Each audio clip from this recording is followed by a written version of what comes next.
Delikyat nga panihapon diri sa Fin Bar ang newly open resto og lamian nga dessert. Diri lang sa Dawi Negros Oriental, silingan nga lungsod sa amuang Sambuanga. Likod lang ni sa Ando. Sara mo left turn ka kung gikan ka sa Sambuanga. Pero kung gikan ka sa Dumaguete mo right turn lang ka, then makita nimo ang ilahang signboard, kana siya, right turn lang ka, then tsadan, makita na dayon nimo.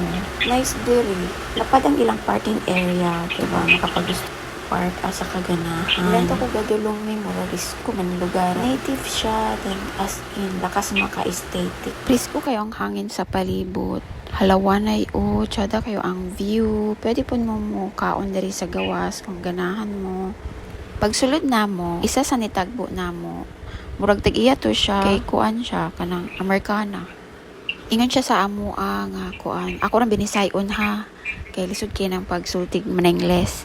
Ingon siya nga, fully book na ang ilalom, gipa-reserve na, kay murag na okasyon. So maoto, ingon siya nga, pagpili ra mo kung asa mo ganahan sa taas. Daghan lang available nga table sa taas. Feel free to accommodate yourself. Charot! So go na ni sa saka. Tsada ilahang interior. Ganahan kay ko kanang pagsulod halawanay. Kanang dili kay sarado pa. Makita ka sa palibot, bisag naa ka sa sulod. Makita nimo ang view sa gawas. Nice kaayo. O inaana na ito siya vacant to dire vacant pod maganahan mi diri nga area. Kay may ganahan sa akong mga bagtos. Nipahimutang na dayon si Hali. Pero ibilin maday ang sleeper sa silong. Diyos ko, wala mi na-inform. Nagdala-dala jud mi nila sa taas. Uy, ako'y naulaw. Pero sige na lang, kay nakalahos na mi. Go na lang mi. Sorry na po. Next time, magtiniil na jud mi ha. Monang kamo. Watch out. Ibilin ma day dito silong. Na sila butanganan sa mga slipper day dito silong. Mga shoes na sila butanganan dito. Nakakita ko anang muuli na meduwe. Hello. Na umurarag na aspantawan kay higda ning akong Junakis. Feel free kaayo. In ani ka accommodating diri jud. Promise. Wala pa mi ani ka order pero gitagaan na mi og water. Diba? Kabalo silang giuhaw jud mi gikas biyahe. Charat.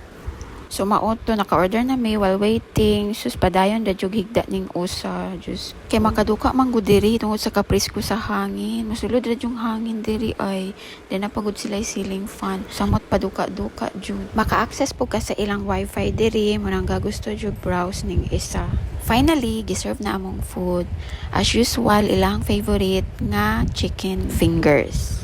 Barato ra pod ilahang food diri. Sulit ang price sa lugar. Di ka magmahay. Overall, 10/10 ang ilahang food. Kasayaw-sayaw pa jud kalami ning isa o.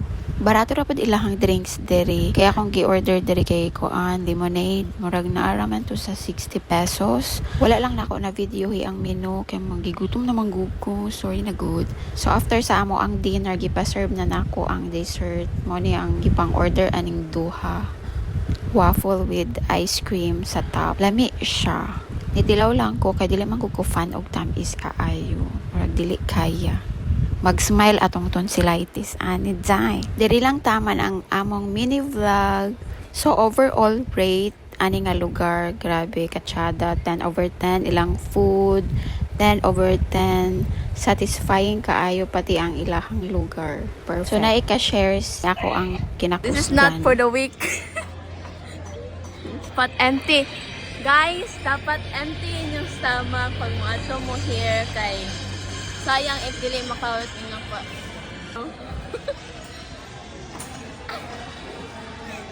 Di na masirado iyang pants. That's all for today. Dali na, bisita na mo diri. Duol na nis ato ang mga duwe.